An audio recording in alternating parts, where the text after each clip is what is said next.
Okay. Go ahead. So hello, everybody. This is live from the table, the Comedy Cellar, and we're going to do a special show today about something which has been on my mind a lot, which is masks and what they can do to help us get out of this COVID predicament. Of course, we're here as always with Mr. Dan Naturman. Hello, Daniel. How do you do? Is that a green screen, or are you actually cracking? I'm not in. I assume this is somewhere in the Pacific Northwest. It certainly looks like that, but I'm on the Upper East Side. Oh, it looked tropical to me. All right. No, And, it's kind of. oh, I see. Yeah. Is that Mount St. Helens or something? Anyway, and Periel Aschenbrand, the author of, I can't even say the title of her book. Anyway, so I saw an article at the what's the name of the website? This Tony Blair organizational website about the importance of masks for exiting lockdowns, and I immediately wanted to get a hold of the people who were involved in this. So we have Ryan Wain, who's an advisor to Tony Blair, who, for Periel's sake, was a former prime minister of worked extensively on COVID-19 response, including looking at the role masks can play, setting out a strategy for mass testing. Prior to politics, he held a senior position within the ad industry, like advertisement industry. Yeah, ad world, like Mad Men, but a really crap version. And Kai, I don't know if this is a stage direction. I was supposed to say this is a two-word mononym. Always. No, you don't have to say that. Okay, his title is Professor of Computer Science and Engineering, University of Science and Technology, Hong Kong, Distinguished Research Scholar, International Computer Science Institute, Berkeley. He's involved in AI and machine learning, and named a founding fellow in the Association for Computational Linguistics for breakthroughs that led to Google, Yahoo, Microsoft Translate, board member of the Future Society, named inaugural member in 2019 by Google to its AI Ethics Council. Holy, that's an incredible resume. You guys, the bubble over his head is like, how did I get myself into this? but okay, so look, I've been saying for a long time on this show that given what we know about growth, just using compound interest as an analogy, that anything that could have helped slightly 100 days ago would have had drastic consequences by now. And that led me to start looking into masks. And what I found was a lot of literature which suggested that masks alone could bring the R naught below zero and could actually get us out of this situation, and could have avoided it, but could get us out of it. So let's start on my screen, your left to right. So Kai, tell us about that, and then Ryan can add in. Go ahead. So, I'm actually both in Hong Kong and at Berkeley regularly. Outside of these weird coronavirus times, I'm going back and forth. And so one of the things that hit me very early on was this dissonance between the way that Hong Kong was treating it and the way that the US was treating it. In Hong Kong, already in January, people started masking up. People started paying attention to the WHO warnings already in late December. And our university was to start the spring semester February 1st. Throughout January, it was already discussing heavily, planning what if we don't open physically. What if we have to go online, delay the start of the semester? We did all of that. We've never opened up. None of the schools in Hong Kong have opened up until literally today. They're going to start a half-time approach to getting the kids back into the schools. We have had to date 4 deaths in Hong Kong the entire time. We have had only a couple hundred local transmission cases. The vast majority of cases that we have had have been people coming in from Europe, from the US, from other parts. And this is in Hong Kong, where we have far more people coming in from mainland China and even Wuhan in the early days. And so it really started worrying me. By February, in the discussion groups about the coronavirus, that all of us are in 15 different groups about that, I found myself having to say over and over, why is the conversation in the Western media not even talking about masking. There was this conversation about physical distancing, social distancing, which regions were doing contact tracing, which regions were doing testing. And it wasn't even on the radar. It wasn't even brought up. Right. You go to the WHO data, the Johns Hopkins data, and so forth. They have columns for everything except for masking. And so after the 5th time I had to push this into the group, I was like, where is this unconscious bias coming from that we're not even talking about this? Because, it's not just Hong Kong. It is 100% of the countries that have been successful in suppressing the virus exponential spread or driving it down from early exponential spread. For example, South Korea. 100% correlation of the countries that and regions that have actually implemented universal masking, either as a culture or as a policy, and success. And 100%. 100%. 100%. So our study is showing that. And if you look at the converse, is about 100% of the countries that have not had that kind of policy, where after the initial outbreak, they've gone exponential with the spread. So now, correlation is not causation, but we don't have any more than that for social distancing either. We don't have exact numbers on the efficacy of testing and tracing either. Nobody is saying, oh, we shouldn't do any of these things until we have 100% scientific proof, which of course, isn't going to happen for another 6 months. Right. And according to our modeling, we've introduced 2 new models in our work. We are rapidly running out of time. If you don't start masking up by about day 50 and have the majority of your population masked up, 80, 90%, then it becomes too late.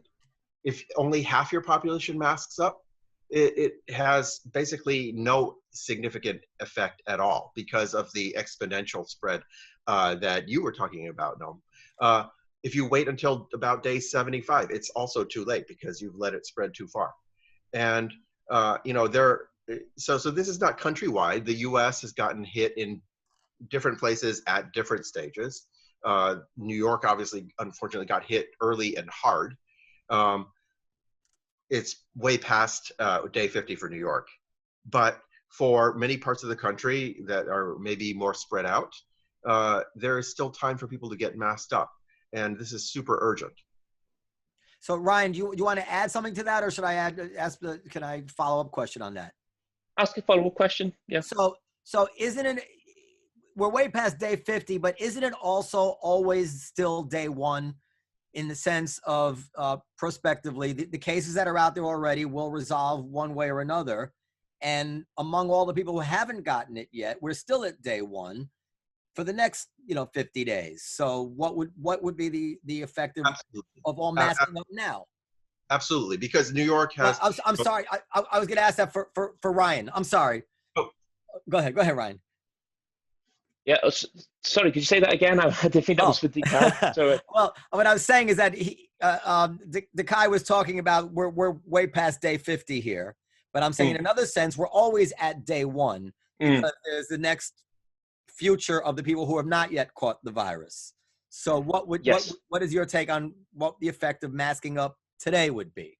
Yeah, so it's important actually to keep reminding ourselves that whilst every day we don't do something, we are running out of time. That shouldn't stop us introducing measures even now. And I think what we did with our paper was really try and make a plea to the UK government to reconsider masks culturally. So some of the points that Kai makes, where it just wasn't even on the government's radar at all to use masks, but then also trying to shift the lens, if you like, through which masks are viewed in terms of the roles they can play. This is where I think it answers your question in terms of what can happen now. When we talk about masks, we don't mean masks to protect the wearer. This is a really important point.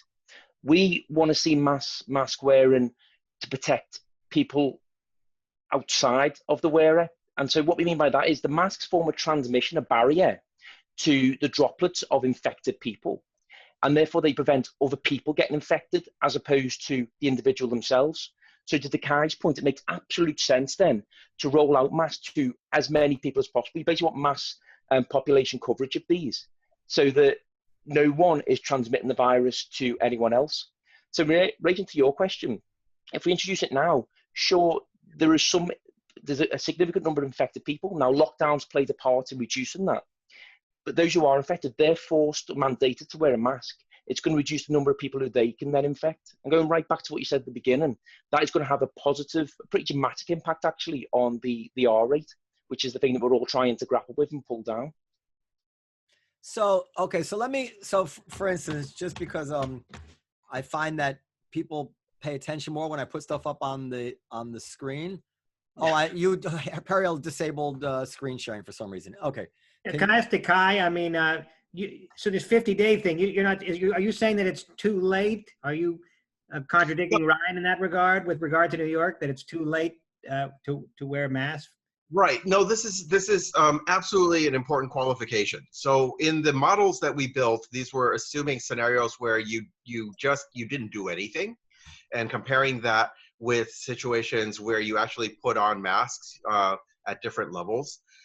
What New York did was New York actually clamped down really hard, and because of that, all of those NPIs, all of those non-pharmaceutical interventions, helped to start containing it again. So exactly as Noam was saying, now New York is driving local transmission back down, and so that effectively brings us back to an earlier stage. Now, of course, a much higher percentage of the population probably has already been infected. We'll know for sure the numbers only much later.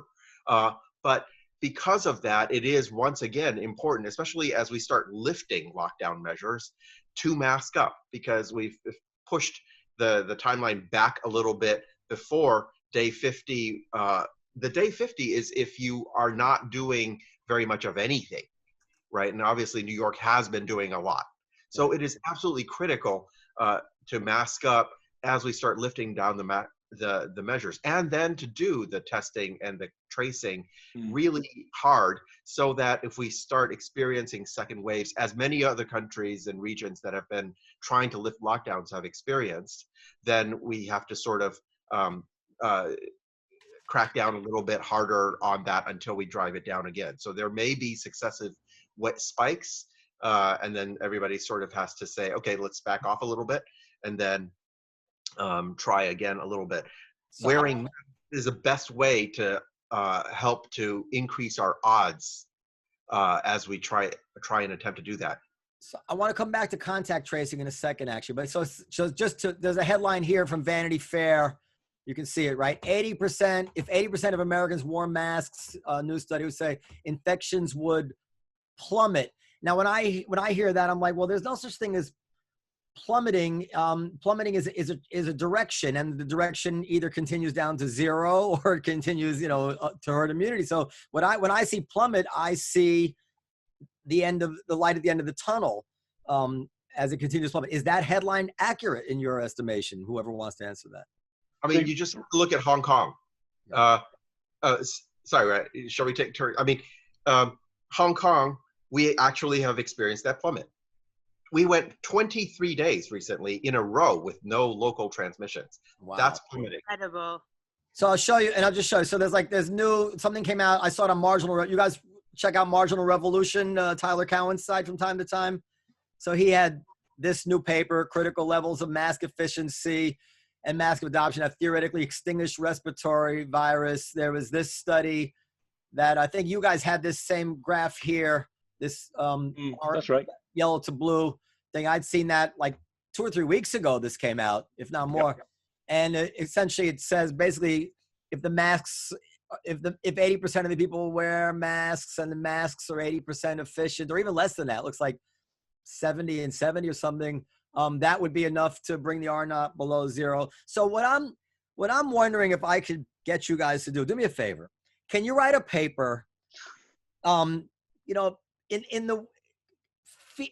serve something up to the social media beast that is there, and write a paper telling us how to get out of this dilemma. Saying, your plan for ending the coronavirus. And like my plan would be as follows. If I could do it, I'd say everybody in New York City is going to wear a mask inside out or outside. Inside or outside, no matter what. We're not going to have cops with tape measures figuring out how far apart you are. We're not going to have people separating and then the cop comes back and then the cop comes over, you move apart. And then as soon as the cop goes away, Jesus Christ, I'm butchering my language here. Let me relax. We're not going to have cops walking over, telling you to separate. Then you separate. Then as soon as the cop comes back, you huddle back together again. There needs to be like $1,000 fine, treated as serious as reckless driving or whatever it is. Everybody wears a mask or you stay home. Then we open up and then we see how it goes. And if we see that it's going well, then we can begin to relax each restriction one by one, according to what we think will have the least impact. So maybe people outside in the park no longer have to wear a mask. And one by one, until we find out what works. And that's the plan, because right now nobody's actually offered up a plan to New York of how to do it. We see data, masks work, this work, that works, but I think they need to be spoon-fed a plan that will go around so the leaders say, this guy, Kai and Ryan have the plan here, and they modeled it and it works, and then pressure builds to adopt that plan. And before you know it, you guys could be winning a Nobel Prize. What's that say? So this was our plan. See it because of your virtual background. Okay, now we can see it. So this was our white paper, Yeah. Universal Masking to Restart Society and Save Lives. It's available from our project resources page, which you can get to from my URL. My URL is just dek.ai, and there's a bright red banner to the COVID-19 project. We do believe that universal masking is a very strong component of that entire picture. We're not saying not to do the contact tracing, not to do the testing or the physical distancing. We should do that. But universal masking has been used successfully in every region that has been able to do the sorts of things that Hong Kong has done. I read that because that's what maybe want to get you guys on, but this is not a criticism. It's quite long and academic, and it's not going to grab the everyday audience. Yeah. And I like if there was some way in like 2 paragraphs to just like bullet points to get this out. If CNN covered this one night, you'd see tremendous pressure. Like if you guys could get on CNN or one of these shows, because I think you have the answer here. Now, what do you think of the Dworman plan for reopening New York? You think? I like it. I think we should do a little bit of a joint cameo on CNN, and we'll take the world by storm. One of the key things so I get excited with my background in advertising, now in politics, about that little Venn diagram. So when politics meets advertising, that space in the middle, that's when stuff starts to happen. So exactly what you're talking about. How can we get this down into a very simple one-page document that people see and say, okay, here's the 5 things that we need to do. And right at the top of that list is mask wearing. The problem we found in the UK is that as soon as you start putting solutions on the table, everyone in government lines up to tell you about why we can't do that thing. So the strategy and the plan, I think, is actually the easy bit. It's the delivery and the implementation of it. And the biggest barrier we had when it came to masks, which is mind-blowing when you think about it, is that if everyone was mandated to wear a mask, then there wouldn't be enough masks for the people who really need them on the front line. It's absolute rubbish. And this is why we try to shift the role and purpose of masks from protecting the wearer to protecting others from transmission.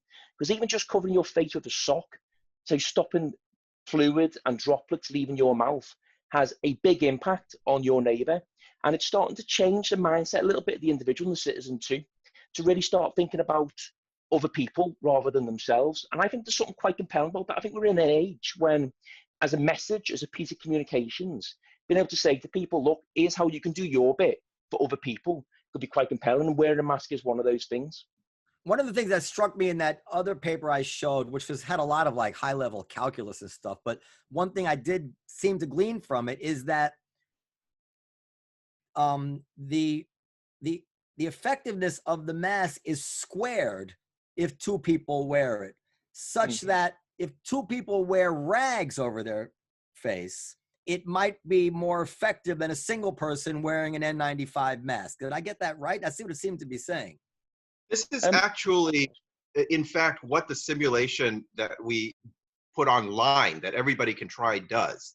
Because in this simulation, so there's this 4-minute explainer YouTube video on how to do this, and it actually shows the a bunch of sliders that you can play with, and there are 2 sliders that control the mask transmission rate and the mask absorption rate. So the transmission rate is how effective the mask is at stopping particles from getting out when you exhale, and the absorption rate is when you're inhaling, how effective it is at stopping that. So those 2 parameters together, you can dial in your own assumptions. So if you decide, okay, I'm going to make my homemade mask out of fish net, then you can just go ahead and set your sliders down to 0, both of them. But then you can also say, you know, well, I'm going to build this kind of cloth mask, and it's not going to have any coffee filters in it or whatever.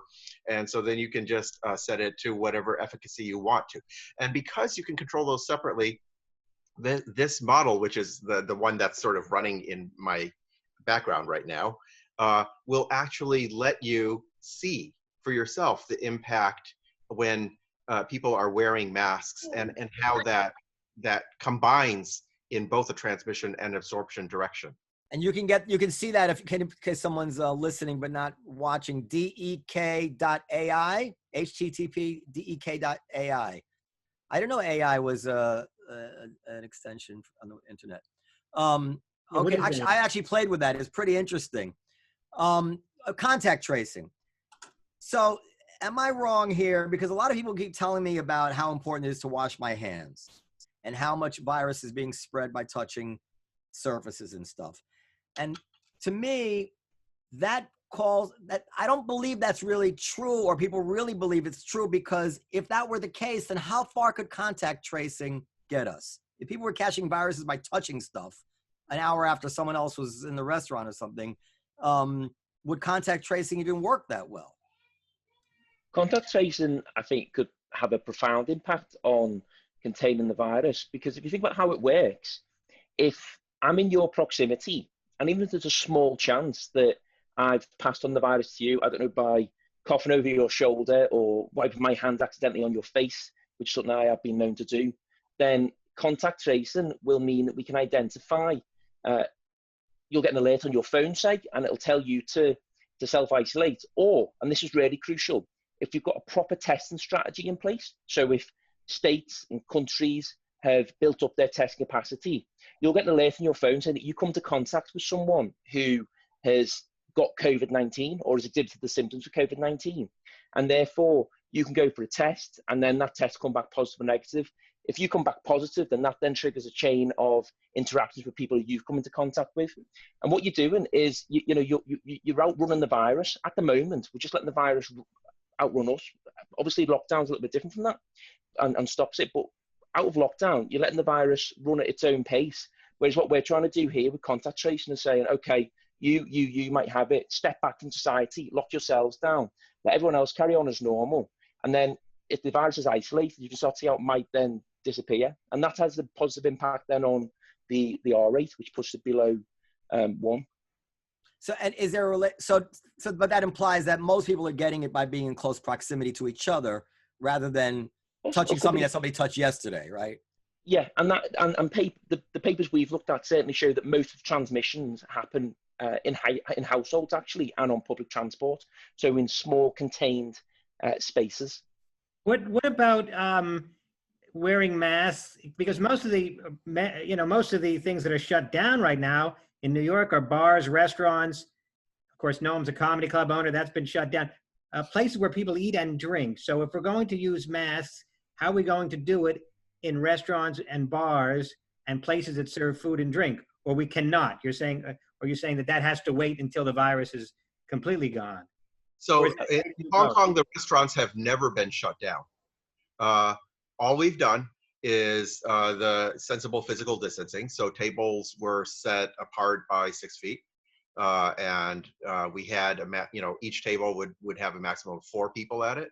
That has since been relaxed to 8 people at a table. We have had no, obviously you take off your masks as you're eating and drinking.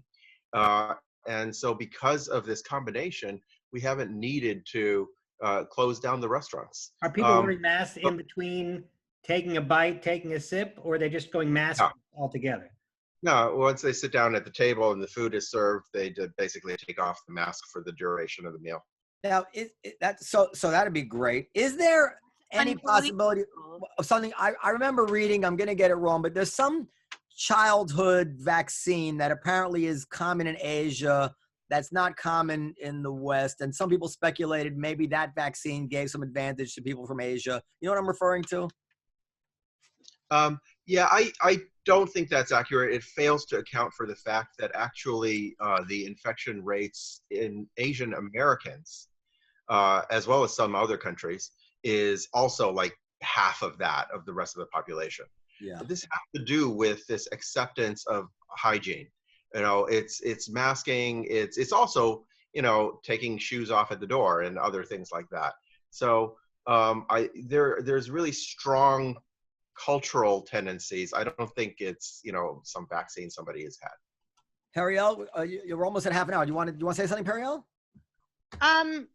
I mean, my understanding from everything that I've read is that one of the biggest issues you have here in this country is just the sheer idiocy and arrogance of people thinking that their freedom is somehow being, oppressed by them having to wear masks, which I've been arguing with people about recently on Facebook, actually, which is generally a practice I never engage in.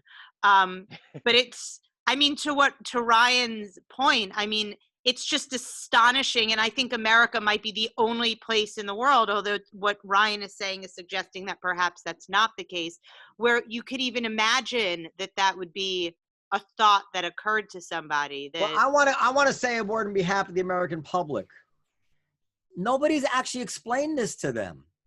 Like every person we speak to, and I start showing them these headlines and showing them some studies, are like, this can't be right, because I would have heard about this on the news already. They think they don't want to wear masks because it's a total waste of time, or it's silly, or whatever it is. They've been told that they don't work, or they're told they're counterproductive.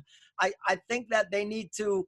There's a real failure of our media here to really present statistics and facts. So people, who wouldn't wear a mask if they believed that would prevent them from getting COVID-19? Like who wouldn't wear a mask? And I have to say that we've been making progress on that forefront. Probably about 80%, according to the latest surveys, of Americans actually are on board now with the masks. But what we hear about on the news is primarily whatever the other 20-some% are. And I think that this is, still residual from thinking about masks as something that we use to protect ourselves. It's not. We use masks to protect the community from ourselves. And I think that the way we have to explain it has to do with, think about this. If we get attacked by terrorists or something, and they kill 3,000-4,000 of us, we go to all sorts of things to put that kind of attack down, right? We are asked to go to a wartime footing. People have to suit up for war and go overseas and go into the trenches almost. That is a lot of defending our country. And Americans everywhere are on board with that. It has nothing to do with which side of this issue you're on. And we have to understand that when we've got an enemy that is killing 3,000 or 4,000 of us per day in the US, that we have to fight that enemy and we have to defend our country and our community. That is our patriotic duty. I agree with you very much. All right. Well, I have a few contacts with some journalists who are on television, and I'm going to make sure that they see this, because on top of being really, really smart, you're both quite telegenic. And no, really, like you have an awesome look. And I really think that if people heard this stuff, it could really catch on. And you know, we all want this to end. So Read, by the way, I sent you an article in the New York Post. It was more of a rant than an article, basically saying, "Open the fuck up now." Yeah, I mean, I don't know how they feel about that. I'm not that sympathetic to that. I want to open the fuck up responsibly, with everybody wearing masks. Then I'd be like, yeah. The lockdown was important because it suppressed the virus and it bought us time. The question you've got to ask is how well have governments used that time that it's bought? So have they introduced test and trace facilities and infrastructure? Not in the UK, it's been poor. I think similar in the US. Have they made the case about masks to the population? And critically, have they started to onshore manufacture of masks, which is a very, very easy thing to do? The answer is no. So real. By the way, it's when a I real walk challenge. We've got to make the case for it. And I agree. I think communication is absolutely critical to all of this. And if people understood it was their civic duty, and you rarely spoke to the head and the heart, I think it could be quite a powerful message to get across, and people would listen to it. And we've got a phenomenal case study in what's happened across Asia and just how quickly those guys put on a mask when they knew there was a crisis and challenge. And the case speaks brilliantly to that. So I think we're all aligned on this, right? When I go outside here in New York, I will say that at least in New York City, and I don't know if this represents everybody, but most people are on board with the masks. I would say about 90% of the population that I see outside are wearing masks, and every store requires you to have a mask to get in the store. So I think the New Yorkers are, on board with that. I see a lot, or I see them wearing half a mask or taking. Hanging over their chin while they're like screaming onto their cell phone and like spitting all over the place. By the way, even a little bit of mask wearing is good. Go ahead. I'm afraid that one cultural problem difference between America and Asian countries is that people will turn off their contact tracing apps here. If they have it, they're just gonna, I don't want anybody to know I had it, and they're just gonna shut that cell phone off. So I worry about that actually not panning out. But I guess it can't hurt. You never know the law of unintended consequences. The solution is always going to be a combination of different measures, and what we can't do is just look at one solution as the silver bullet. It's having a combination of things, which none of them will work 100%. There'll be people who wear masks that are a little bit skew with, or they use a sock that's got a hole in it, so on and so forth. And the fact is, if you have 3 or 4 measures at play simultaneously, that will do enough to start bringing the R rate down, and we can live a relatively normal life, make sure the economy is not falling apart, and move from lockdowns where we're suppressing COVID-19 to a new normal where we're just mitigating the virus as and when we can. And the final thought is, you said, I'll give you the last word after this, that Kai made a comment about fishnets, and I just want to tell Periel, I don't think you should be using your panties as a mask, all right? But go ahead, Kai. For them, though, I think. Finish up. Absolutely, there is a positive connection between the different interventions. And so, like, to do contact tracing effectively, you also have to have testing effectively so that you know which contacts to trace.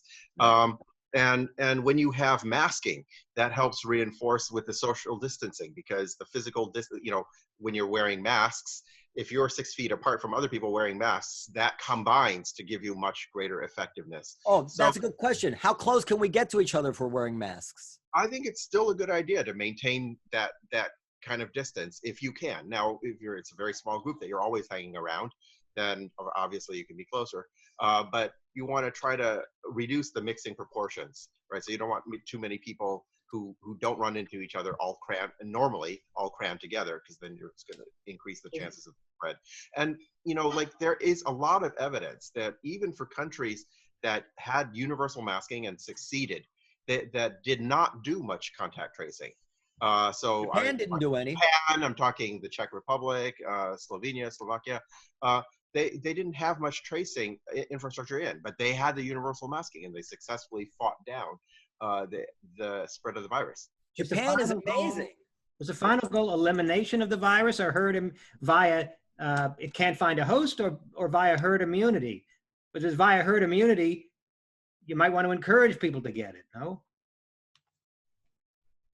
I don't think we have a lot of evidence for success of herd immunity yet. That doesn't seem like to me, that really doesn't seem like your default assumption that that's what you should do.